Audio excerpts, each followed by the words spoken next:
तो यहाँ पे मैं अभी ट्राई करूंगा कि जो इलेक्ट्रॉनिक कॉन्फ़िगरेशन है ये अलग अलग शेल्स है। जैसे अभी आपने पहले ही पढ़ा होगा कि जो इलेक्ट्रॉनिक कॉन्फ़िगरेशंस रहती है वो अलग अलग शेल्स में रहती है। शेल्स यानी कि क्या, एनर्जी लेवल्स।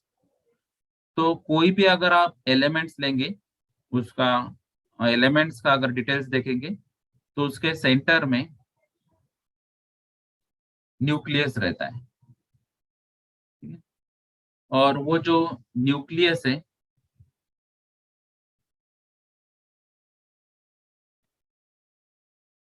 वो न्यूक्लियस के आजू बाजू में इलेक्ट्रॉन्स जो है वो इलेक्ट्रॉन्स मूव करते हैं। तो यहाँ पे अभी हम पिक्टोरियल बता रहा हूं।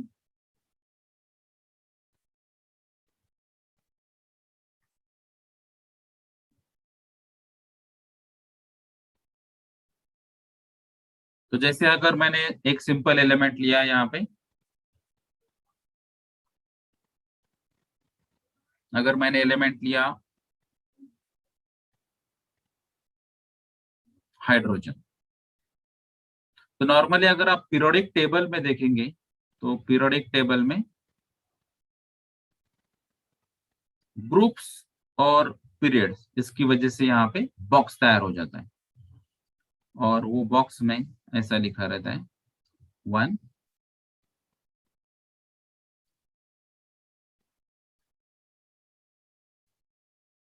और यहाँ पर भी लिखा रहता है 1, और ये है स्पेसिफिक हाइड्रोजन के लिए मैं बात कर रहा हूँ। अभी ये जो 1 है तो इसका कुछ ना कुछ मीनिंग है। तो ये 1 क्या इंडिकेट करता है आपके पीरियोडिक टेबल में, एटॉमिक नंबर। अभी ये जो H है इसको हम सिंबल कहते हैं, और ये जो हाइड्रोजन लिखा है ये नेम ऑफ एलिमेंट। और उसके अलावा ये जो नीचे भी जो नंबर लिखा है इसका मीनिंग है एटॉमिक मास। तो अगर आप पीरियोडिक टेबल देखेंगे तो उसमें जो ऊपर नंबर दिखता है वो रहता है एटॉमिक नंबर। ये जो अल्फाबेट दिखता है वो है सिंबल। ये जो कुछ ना कुछ नेमिंग रहता है ये रहता है नेम ऑफ एलिमेंट। और ये जो बॉटम साइड में अलग से नंबर रहेगा वो रहता है एटॉमिक मास। तो हर एलिमेंट्स के बारे में अगर आप देखेंगे तो हर एलिमेंट्स का डिटेल्स एक ही बॉक्स से आपको पता चलेगा। उसका एटॉमिक नंबर क्या है, एटॉमिक नंबर ही सीरियल नंबर रहेगा अभी, उसके बाद में उसका सिंबल क्या है, उसका नाम क्या है, और उसका एटॉमिक मास क्या है। अगर अभी हम बात करेंगे मॉडर्न पीरियोडिक टेबल के हिसाब से, इलेक्ट्रॉन्स के हिसाब से, तो हाइड्रोजन का एटॉमिक नंबर है 1, और उसी हिसाब से अगर उसका हम इलेक्ट्रॉनिक कॉन्फ़िगरेशन देखेंगे तो इलेक्ट्रॉनिक कॉन्फ़िगरेशन क्या रहता है, जितने भी टोटल नंबर ऑफ इलेक्ट्रॉन्स वो एलिमेंट्स में रहते हैं वो टोटल नंबर ऑफ इलेक्ट्रॉन्स का डिस्ट्रीब्यूशन। तो डिस्ट्रीब्यूशन कहाँ पे रहता है, तो अलग अलग शेल्स में उसका डिस्ट्रीब्यूशन रहता है। जैसे कि अगर हम ये फर्स्ट शेल अगर मानते हैं, ये फर्स्ट शेल रहेगा, ये सेकंड शेल रहेगा, थर्ड शेल भी हो सकता है, फोर्थ शेल भी हो सकता है। अगर शेल्स हम देखेंगे तो नॉर्मली के, एल, एम, एन, ये अल्फाबेट से भी उसको रिप्रेजेंट करते हैं।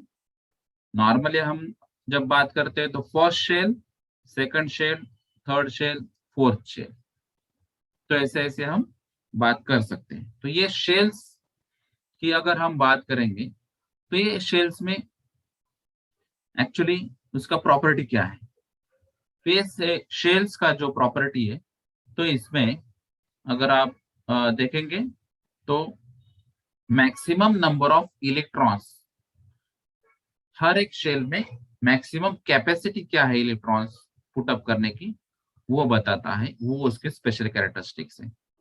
तो अगर हम इसमें इलेक्ट्रॉन्स की बात करेंगे तो इसमें एक सिंपल सा फॉर्मूला है 2n²। तो ये 2n² क्या इंडिकेट करता है? n इंडिकेट करता है आपका जो नंबर ऑफ शेल है, तो शेल का नंबर क्या है, यानी कि यहाँ पे अगर आप देखेंगे तो यहाँ पे फर्स्ट में आएगा n इज इक्वल टू 1। तो अगर हम यहाँ पे लिखेंगे 2 इंटू 1², आपको मालूम है 1 का स्क्वायर 1 ही आएगा, 2 इंटू 1 2 आएगा। तो हमने ये क्या डिसाइड किया है अभी? तो इसका मैक्सिमम नंबर ऑफ इलेक्ट्रॉन्स ये शेल में कितने आ सकते हैं? मैक्सिमम नंबर ऑफ इलेक्ट्रॉन्स, जिसको हम कैपेसिटी भी बोल सकते हैं, कैपेसिटी ऑफ इलेक्ट्रॉन्स। तो फर्स्ट शेल में मैक्सिमम 2 ही इलेक्ट्रॉन्स बैठेंगे। अगर इसी हिसाब से यहाँ पे हम देखेंगे तो ये 2 इंटू 2², 2 का स्क्वायर 4 आता है, 4 इंटू 2 8। तो सेकंड शेल में मैक्सिमम नंबर ऑफ इलेक्ट्रॉन्स 8 आएंगे। अगर थर्ड देखेंगे तो 3 का स्क्वायर 9, 9 इंटू 2 18 इलेक्ट्रॉन्स मैक्सिमम। अगर फोर्थ देखेंगे 4 का स्क्वायर 16 और 16 इंटू 2 32। तो 2 8 18 32। तो ये अलग अलग शेल्स में ये अलग अलग नंबर ऑफ इलेक्ट्रॉन्स की मैक्सिमम कैपेसिटी। तो यहां से पता चलता है हमको मैक्सिमम इलेक्ट्रॉन्स ये शेल में कितने बैठते हैं। अभी उसके अलावा जो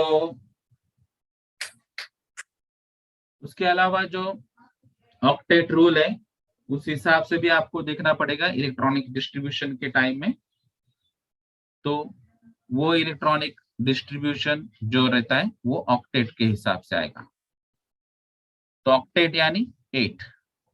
तो ऑक्टेट रूल ये कहता है कि मैक्सिमम 8 इलेक्ट्रॉन्स यहाँ पे अगर आते तो वो वैलेंस से सेटिस्फाई करते हैं। तो इसलिए 8 इलेक्ट्रॉन्स एक एनर्जी लेवल पे या शेल पे आ जाते हैं। ठीक है, तो अभी हम बात कर लेते हैं और कुछ एग्जांपल देखते हैं, तो आपको ज्यादा क्लियर हो जाएगा कि हर एक इलेक्ट्रॉन कैपेसिटी के हिसाब से इलेक्ट्रॉनिक डिस्ट्रीब्यूशन कैसा होता है और वो हर शेल में कैसे रहता है। जैसे कि अगर हम यहाँ पे बात कर रहे हैं हाइड्रोजन, तो अगर आप सेंटर में देखेंगे तो सेंटर में जो पार्ट रहता है उसको बोलते हैं न्यूक्लियस।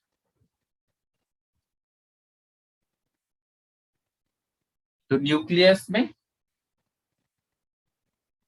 जो प्रोटॉन्स और इलेक्ट्रॉन्स, इसके बारे में हम बात करेंगे।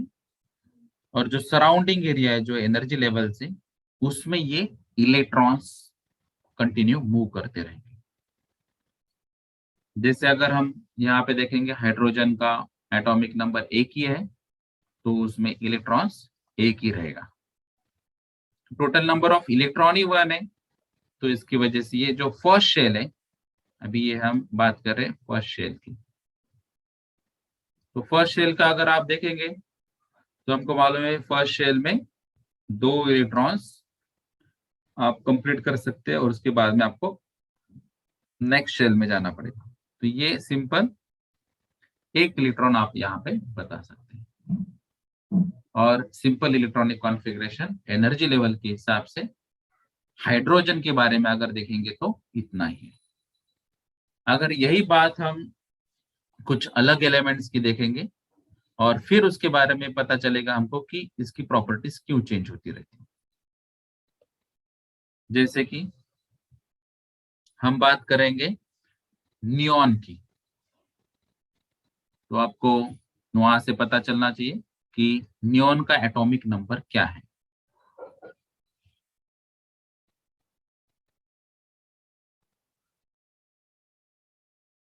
तो ये मैं अलग अलग एनर्जी लेवल यहाँ पे बता रहा हूँ, यानी कि शेल्स।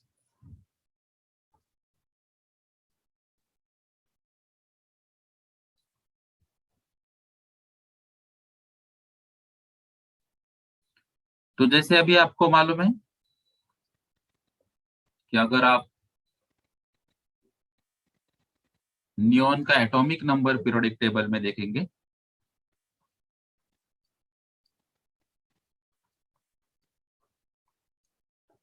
एटॉमिक नंबर है 10।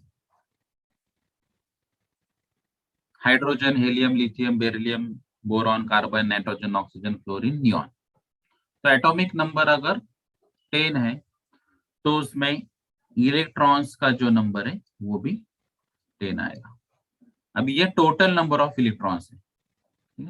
टोटल नंबर ऑफ इलेक्ट्रॉन्स अगर 10 रहते हैं तो नॉर्मली इलेक्ट्रॉनिक कॉन्फ़िगरेशन जो रहता है वो इलेक्ट्रॉनिक कॉन्फ़िगरेशन 2 और 8 ऐसा हम लिखते हैं। तो ये क्यों लिखते हैं? जैसे कि अभी अगर आप एटम्स के बारे में देखेंगे तो यहाँ पे नियॉन जहाँ पे दिखाई देता है वो रहता है न्यूक्लियस। अब ये न्यूक्लियस के आजू बाजू में सराउंडिंग में इसके इलेक्ट्रॉन्स रहते हैं। तो मैंने पहले कहा कि ये अगर फर्स्ट शेल है तो फर्स्ट शेल का मैक्सिमम कैपेसिटी 2 है, तो यहाँ पे 2 इलेक्ट्रॉन्स आ जाएंगे और ये फर्स्ट शेल सेटिस्फाई हो जाएगा, यानी कि कंप्लीट हो जाएगा। उसके बाद में अगर इलेक्ट्रॉन्स रहते हैं, यानी कि अगर ये 10 में से 2 इलेक्ट्रॉन्स गए तो 8 इलेक्ट्रॉन्स अभी भी बाकी है। तो ये 8 इलेक्ट्रॉन्स आप नेक्स्ट शेल में ऐड कर सकते हैं। और जैसे कि हमने देखा था कि सेकंड शेल में जो फॉर्मूला हमने बताया था 2n², 2 इंटू 2² यानी कि 2 का स्क्वायर 4 इंटू 2 8। तो ये 8 मैक्सिमम कैपेसिटी है और ऑक्टेट रूल के हिसाब से भी 8 इलेक्ट्रॉन सेकंड शेल में बैठ सकते हैं। तो यहाँ पे ये 2 एलिमेंट्स फर्स्ट शेल में जाएंगे और ये जो 8 एलिमेंट्स है ये सेकंड शेल में जाएंगे। तो ये इलेक्ट्रॉनिक उसका कॉन्फ़िगरेशन होगा। अभी ये जो इलेक्ट्रॉनिक कॉन्फ़िगरेशन है ये एक्चुअली इंपैक्ट क्या करता है और पीरियोडिक टेबल में इसका क्या मायना है। तो अगर हम इसकी बात करेंगे तो जैसे ही हम लेफ्ट टू राइट अगर हम बात करते हैं तो मैं अभी आपको पीरियोडिक टेबल बताता हूं और उस हिसाब से हम अभी देखते हैं कि पीरियोडिक टेबल में एग्जैक्टली क्या होता है।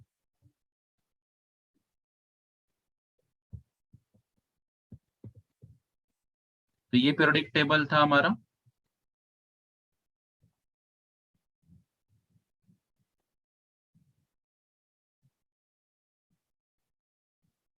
ये पीरियोडिक टेबल में अगर आप देखेंगे लेफ्ट टू राइट अगर हम बात करेंगे तो यहाँ पर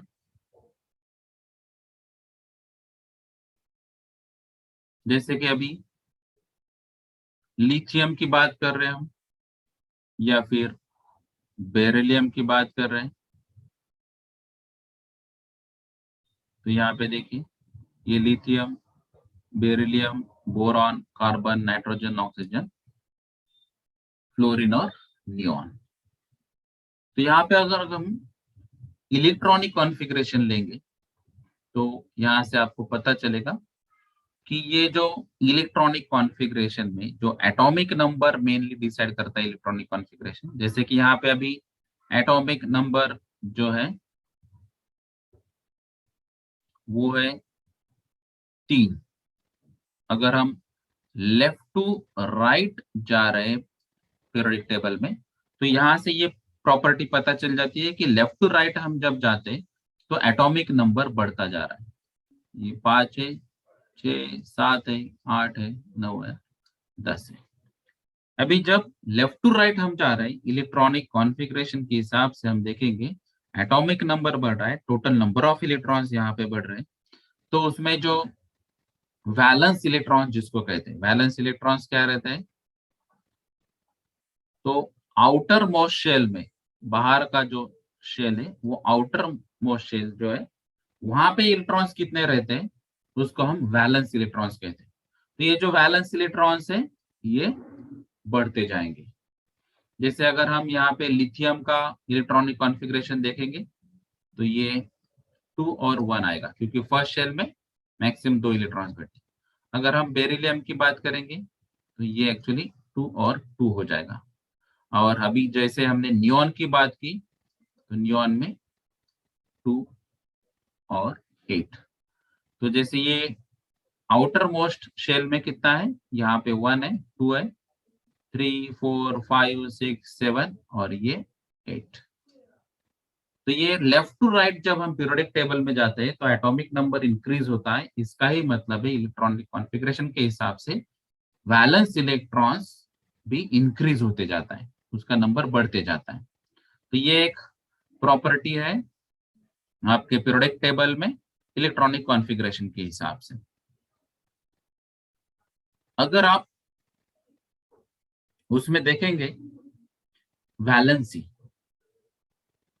तो जो आउटर मोस्ट इलेक्ट्रॉन्स में जो नंबर ऑफ इलेक्ट्रॉन्स आते हैं यानी कि वैलेंस इलेक्ट्रॉन्स, उसके हिसाब से उसकी वैलेंसी डिसाइड होती है। तो हमने अभी देखा था कि लेफ्ट टू राइट अगर हम जाते हैं तो वैलेंस इलेक्ट्रॉन्स 1 2 3 4 5 6 7 8 ऐसे जा रहे हैं। अब ये जो वैलेंस इलेक्ट्रॉन है इसी के बेसिस पे ही उसकी वैलेंसी डिसाइड होती है। जैसे अभी हमको मालूम है कि वैलेंसी कहाँ से डिसाइड होती है, तो इलेक्ट्रॉन्स कितने एक्सेप्ट हो सकते हैं या फिर इलेक्ट्रॉन्स वहां से कितने जा सकते हैं। डोनेटिंग और एक्सेप्टिंग जो नेचर है इलेक्ट्रॉन्स का, वो एलिमेंट्स का, उसके हिसाब से वैलेंसी डिसाइड होती है। तो अगर आप यहाँ पे देखेंगे तो ये 1 इलेक्ट्रॉन है, तो इसका मतलब है आउटर मोस्ट में जो सिंगल इलेक्ट्रॉन रहता है, जैसे अभी हमने देखा था हाइड्रोजन, ये न्यूक्लियस हाइड्रोजन का, और यहाँ पे 1 इलेक्ट्रॉन। तो ये सिंगल इलेक्ट्रॉन जो है वो डोनेट करना सिंपल है। उसका दूसरी भी केस है कि ये 1 इलेक्ट्रॉन्स एक्सेप्ट भी करना सिंपल है, क्योंकि यहाँ पे सिंगल ही शेल है, शेल एक ही है, इसकी वजह से यहाँ पे दोनों बातें सेम है, डोनेट या एक्सेप्टिंग नेचर सेम रहेगा। तो इसका मतलब है अगर डोनेट भी करना चाहते हैं तो एक ही इलेक्ट्रॉन की जरूरत है, और एक्सेप्ट भी करना चाहते हैं वहां पर भी एक ही इलेक्ट्रॉन आता है, तो उसका वैलेंसी बन जाएगा 1। अगर उसी हिसाब से हम बाकी के एलिमेंट्स देखेंगे तो उसका वैलेंसी 2 आएगा, 3 आएगा, 4 आएगा। अभी जो इसके बाद में जो 5 6 7 8 है, तो यहाँ पे डोनेट करना सिंपल नहीं है, क्योंकि 4 से ज्यादा यहाँ पे इलेक्ट्रॉन्स आते हैं, तो यहाँ पे एक्सेप्टिंग नेचर है। तो अगर आपको इलेक्ट्रॉन्स एक्सेप्ट करना है तो यहाँ पे जैसे ऑक्टेट कंप्लीट करने के लिए यहाँ पे 5 इलेक्ट्रॉन्स है, तो आपको 3 इलेक्ट्रॉन एक्सेप्ट करना पड़ेगा। यहाँ पे 6 इलेक्ट्रॉन्स है तो यहाँ पे 2 इलेक्ट्रॉन्स एक्सेप्ट करना पड़ेगा। 7 इलेक्ट्रॉन्स है तो 1 करना पड़ेगा, और यहाँ पे 8 है तो कुछ जरूरत नहीं, क्योंकि ये ऑलरेडी सेटिस्फाइड है। तो ये लेफ्ट टू राइट में अगर हम देखेंगे नंबर ऑफ इलेक्ट्रॉन्स यहाँ पे इंक्रीज होते जा रहे हैं, वैलेंस इलेक्ट्रॉन्स इंक्रीज होते जा रहे हैं, और वैलेंसी पहले इंक्रीज होती जा रही है और उसके बाद में डिक्रीज होती जा रही है। तो ये एक्चुअली वैलेंसी पहले 1 2 3 4 आ गई डोनेटिंग नेचर के हिसाब से, और उसके बाद में 4 के बाद अगर देखेंगे तो 4 3 2 1 या 0, तो ये वैलेंसी डिक्रीज होती जा रही है। तो ये एक कैरेक्टरिस्टिक से पीरियोडिक टेबल की लेफ्ट टू राइट हम जब बात कर रहे हैं उस हिसाब से।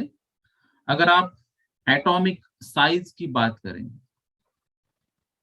तो ये एक कैरेक्टरिस्टिक्स है मॉडर्न पीरियोडिक टेबल के हिसाब से। तो एटॉमिक साइज जो है, तो टेबल के थ्रू आपको कैसे पता चलेगा, तो atomic size actually normally picometres में रहती है, यानी कि 10⁻⁻12 मीटर, इतना कम उसका साइज रहता है।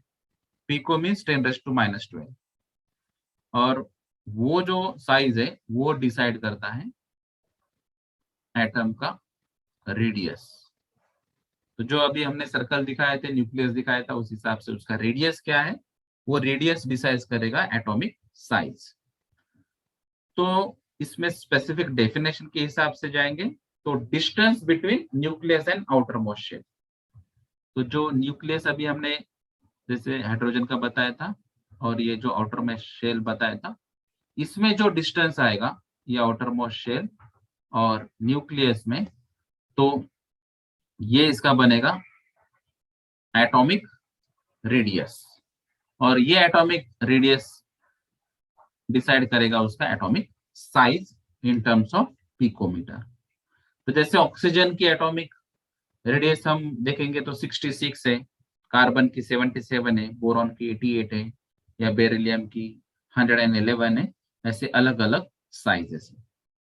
लेकिन अगर आप लेफ्ट टू राइट की बात करेंगे तो ये लेफ्ट टू राइट अगर हम जा रहे हैं पीरियोडिक टेबल में, तो यहाँ पे एटॉमिक साइज जो है वो डिक्रीज होती जा रही, कम होती जा रही। तो एटॉमिक साइज डिक्रीज क्यों हो रही? तो यहाँ पे जो वैलेंस इलेक्ट्रॉन्स है, जो एटॉमिक नंबर है, वो एटॉमिक नंबर बढ़ रहा है। वैलेंस इलेक्ट्रॉन जो आउटर मोस्ट शेल में जो इलेक्ट्रॉन्स है वो एक्चुअली वैलेंस इलेक्ट्रॉन्स बढ़ रहे हैं। अगर वैलेंस इलेक्ट्रॉन्स यहाँ पे बढ़ेंगे आउटर मोस्ट शेल में, तो वहां पे पॉजिटिव चार्जेस भी बढ़ेंगे।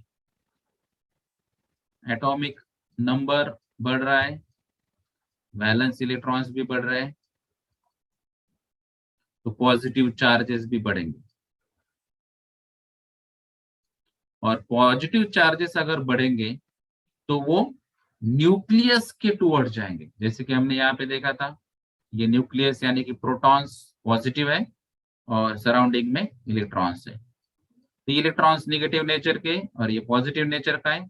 अगर यहाँ पे ये अट्रैक्शन बढ़ गया तो ऑब्वियसली इसका डिस्टेंस कम होते जाएगा। जैसे कि अभी ये पहले डिस्टेंस था, अभी ये कम होगा, तो इसका डिस्टेंस अगर कम होते जाएगा तो इसका एटॉमिक साइज भी कम होगा, क्योंकि रेडियस कम हो रहा है।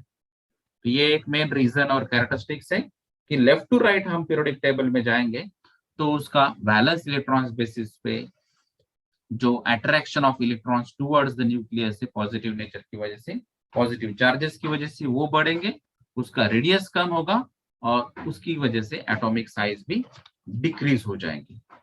अगर दूसरे कुछ प्रॉपर्टीज इसके आपको स्टडी करना है तो उसमें केमिकल फॉर्मूला के बेसिस पे या आयोनिक कंपाउंड्स के बेसिस पे भी हम स्टडी कर सकते हैं। जैसे अभी हमने वैलेंस इलेक्ट्रॉन्स का देखा था, अगर इलेक्ट्रॉन्स इजीली लूज कर सकते हैं आप, तो वो मेटालिक नेचर के बन जाएंगे, यानी कि मेटल्स। तो अगर आपको यहाँ पे स्टडी करना है तो ये आपको पता चलेगा, यहाँ पे ये एल्यूमिनियम है, गैलियम है, या फिर इंडियम है, हेलियम है, ये अलग अलग जो आपको मेटल्स दिखते हैं, लेड, बिस्मथ वगैरह, या फिर टीन। तो ये मेटल की प्रॉपर्टी क्या है? अगर ये जिगजैग मोड हम देखते हैं तो जिगजैग मोड में आपको पता चलेगा कि लेफ्ट हैंड साइड में मेटल्स है और राइट हैंड साइड में नॉन मेटल्स है। तो ये मेटल्स और नॉन मेटल्स प्रॉपर्टीज कहाँ से डिसाइड हुई? तो ये एक्चुअली होती है कैटायंस और एनायंस के बेसिस पे। तो मेटालिक प्रॉपर्टीज वाले जो एलिमेंट्स है उसमें कैटायंस फॉर्म होते हैं। तो कैटायंस फॉर्म अगर होते हैं तो वो एलिमेंट मेटालिक प्रॉपर्टी वाला है। और ये कैटायंस क्यों फॉर्म होते हैं? तो वहां पे जो इलेक्ट्रॉन्स प्रेजेंट है वो इजीली डोनेट हो सकता है, क्योंकि ये इलेक्ट्रॉन्स इजीली लूज हो सकता है, ये डोनेटिंग नेचर वाला है। तो ये इजीली इलेक्ट्रॉन्स डोनेट होता है तो वो फास्ट स्टेबल हो जाएगा और वो मेटल फॉर्म में आएगा। अगर उसके अलावा हम नॉन मेटालिक का अगर नेचर देखेंगे तो नॉन मेटल में एनायंस फॉर्म होते हैं। तो ये एनायंस फॉर्म क्यों होते हैं? तो इसमें इलेक्ट्रॉन्स एक्सेप्ट करना इजी है। तो अगर इलेक्ट्रॉन्स एक्सेप्टिंग नेचर वाला एलिमेंट रहेगा तो वो एक्चुअली एनायन फॉर्म करेगा, और अगर एनायन फॉर्म करता है तो इलेक्ट्रॉन्स एक्सेप्ट करने के बाद जो नेचर आएगा वो एलिमेंट का नॉन मेटेलिक नेचर रहेगा। तो ये जो कैटायंस फॉर्म होते हैं उसका जो प्रॉपर्टी हम बोलेंगे उसको इलेक्ट्रोपॉजिटिविटी।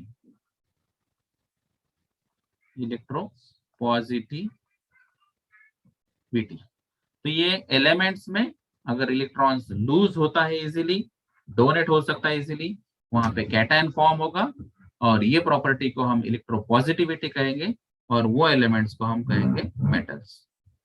और ये क्यों होता है?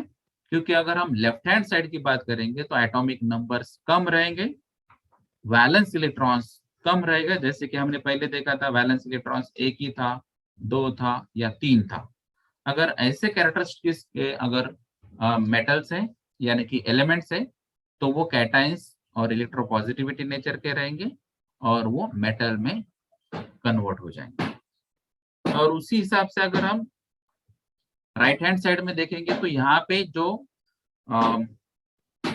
वैलेंस इलेक्ट्रॉन्स है वो शायद 5, 6 या 7, यानी कि यहाँ पे इलेक्ट्रॉन्स इजीली 3 एक्सेप्ट हो सकते हैं या 2 एक्सेप्ट हो सकते हैं या 1 एक्सेप्ट होता है। तो इलेक्ट्रॉन्स 1, 2 या 3 एक्सेप्ट करके वो ऑक्टेट कंप्लीट कर सकता है। तो ये स्टेबल होने के लिए आपको इलेक्ट्रॉन्स एक्सेप्टिंग नेचर है।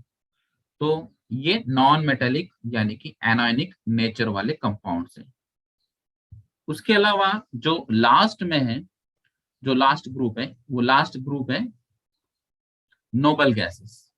तो हमने पहले एग्जांपल लिया था नोबल गैस का, हमने एग्जांपल लिया था नियॉन।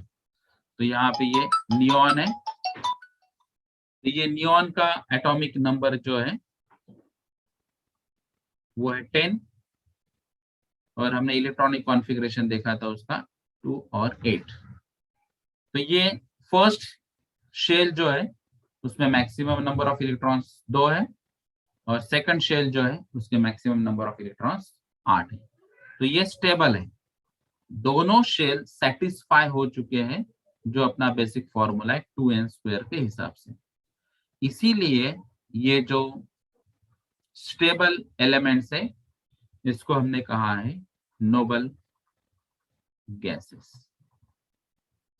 तो ये जो helium, neon, argon, krypton, xenon etcetera जो है वो है नोबल गैसेस जो स्टेबल इलेक्ट्रॉनिक कॉन्फ़िगरेशन की प्रॉपर्टीज वाले हैं।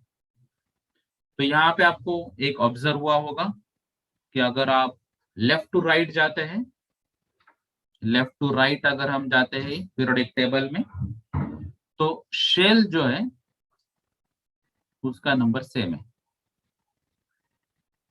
ठीक है, जैसे अगर हमने यहाँ पे लिथियम के लिए देखा तो 2 और 1 इलेक्ट्रॉनिक कॉन्फ़िगरेशन है, तो यहाँ पे ये फर्स्ट और सेकंड शेल रहेगा और ये नियॉन तक रहेगा क्योंकि यहाँ पे लिथियम के लिए अगर हमने देखा तो लिथियम में 2 और 1 इलेक्ट्रॉनिक कॉन्फ़िगरेशन है, तो यहाँ पे 1, 2 ये और ये सिंगल इलेक्ट्रॉन था। लेकिन अगर हमने नियॉन की बात की तो नियॉन में सेकंड शेल में आपको 8 इलेक्ट्रॉन्स पुट करने। लेकिन अगर शेल्स की बात करेंगे हम तो शेल्स यहाँ पे सिर्फ 2 है। ठीक है, तो वो lithium, beryllium, boron, carbon, nitrogen, oxygen, fluorine और नियॉन के लिए आपको सिर्फ 2 ही शेल चाहिए, यानी कि नंबर ऑफ शेल जो है अगर आप लेफ्ट टू राइट जाएंगे तो वो सेम रहने वाले हैं। तो आपको जो नेक्स्ट पीरियड में अगर हम जाएंगे तो नेक्स्ट पीरियड में भी अगर आप शेल का नंबर देखेंगे तो शायद जैसे अभी आपको यहाँ पे सोडियम की हम बात करेंगे तो ये फर्स्ट शेल, सेकंड शेल और थर्ड शेल।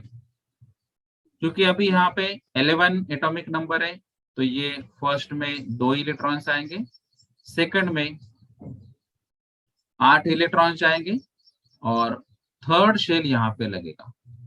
तो यहाँ पे अगर हम देखेंगे तो थर्ड पीरियड में आपको 3 शेल्स लगेंगे। तो ये एर्गॉन तक की बात करेंगे हम, तो एर्गॉन का इलेक्ट्रॉनिक कॉन्फ़िगरेशन अगर देखते हैं तो ये 2, 8 और 8 यानी कि 18। तो ये एटॉमिक नंबर है एर्गॉन का 18। तो ये इलेक्ट्रॉनिक कॉन्फ़िगरेशन के हिसाब से आपको 3 शेल है। यानी कि अगर आप पीरियड्स की बात करेंगे, left to right periodic table में जाएंगे तो नंबर ऑफ शेल्स सेम है, लेकिन अगर आप ग्रुप की बात करेंगे यानी कि वर्टिकल, तो वहां पे आपके जो शेल्स है वो चेंज होते जाएंगे। ठीक है, तो ये नंबर ऑफ शेल्स के बारे में, नंबर ऑफ इलेक्ट्रॉन्स के बारे में, वैलेंस इलेक्ट्रॉन्स के बारे में, उसके बेसिस पे इलेक्ट्रोपॉजिटिविटी, इलेक्ट्रोनेगेटिविटी या metals, non metals, noble gases, stable electronic configuration, ऐसी अलग अलग बातें आप डिसाइड कर सकते हैं और उसके बेसिस पे ही उसका रिएक्टिविटी, फिजिकल प्रॉपर्टी और कुछ केमिकल प्रॉपर्टीज डिसाइड होती है। इसीलिए आपको ये पीरियोडिक टेबल भी मालूम चाहिए, उसका रीडिंग भी मालूम चाहिए और उसके अलग अलग एप्लीकेशंस मालूम चाहिए, जिसके बेसिस पे आपको मॉलिक्यूल्स और मॉलिक्यूलर रिएक्शंस और उस हिसाब से प्रिकॉशनरी मेजर्स आप ले सकते हैं। Thank you.